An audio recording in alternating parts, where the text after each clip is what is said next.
যারা যারা চাকরি রিলেটেড গুরুত্বপূর্ণ আপডেট নিউজটি দেখার জন্য ক্লিক করেছেন, ভিডিওটি দেখতে লাইক দিয়ে কন্টিনিউ করা অনুরোধ জানাচ্ছি। আসসালামু আলাইকুম বন্ধুরা, বরাবর মতো আবারও নতুন একটি আপডেট নিউজ নিয়ে আপনাদের মাঝে হাজির হচ্ছি।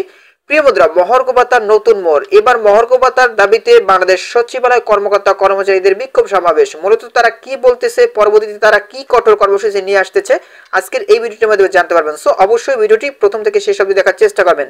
তাহলে চলুন মূল ভিডিওটি শুরু করা যাক। বন্ধুরা, মূল ভিডিওটি শুরু করার আগে বরাবর মতো ছোট্ট একটি রিকোয়েস্ট থাকবে, আপনি যদি আমাদের এই পরিবারের নতুন দর্শক হয়ে থাকেন, এরকম নতুন নতুন চাকরি রিলেটেড আপডেট নিউজ সবার আগে পেতে আমাদের এই চ্যানেলটি সাবস্ক্রাইব করে পাশে থাকা বেল আইকনটি অন করে রাখুন পরবর্তী ভিডিও নোটিফিকেশন পেতে। আর যারা সাবস্ক্রাইব করেছেন তাদেরকে অসংখ্য অসংখ্য ধন্যবাদ। প্রতিবেদনে বলা হচ্ছে, বাংলাদেশ সচিবালয়ে কর্মরত কর্মকর্তা কর্মচারীদের দীর্ঘদিনের দাবি পূরণ ও স্বার্থ রক্ষায় বুধবার সকালে বিক্ষোভ সমাবেশ অনুষ্ঠিত হয়েছে।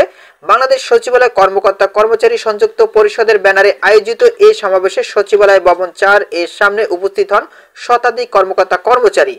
সমাবেশে সংযুক্ত পরিষদের সভাপতি মোহাম্মদ বদিউল কবিরের সভাপতিত্বে ও মহাসচিব নিজামুদ্দিন আহমেদের সঞ্চালনায় উত্থাপিত প্রধান দাবিগুলোর মধ্যে রয়েছে সচিবালয় ভাতা ও মহার্ঘ ভাতা প্রবর্তন, কর্মকর্তা কর্মচারীদের পুরনো পদবি ও পদনামের আধুনিকরণ, সচিবালয়ের সকল স্তরের কর্মীদের জন্য দুদকের অনুরূপ রেশন সুবিধা চালু, 10 থেকে 20তম গ্রেডের কর্মচারীদের জন্য বাধ্যতামূলক সঞ্জীবনী প্রশিক্ষণ বহাল। বিক্ষোভ শেষে সংযুক্ত পরিষদের নেতৃত্বে একটি প্রতিনিধি দল জনপ্রশাসন মন্ত্রণালয়ের অতিরিক্ত সচিব মোহাম্মদ মাহবুবুল আলমের সাথে সাক্ষাৎ করেন।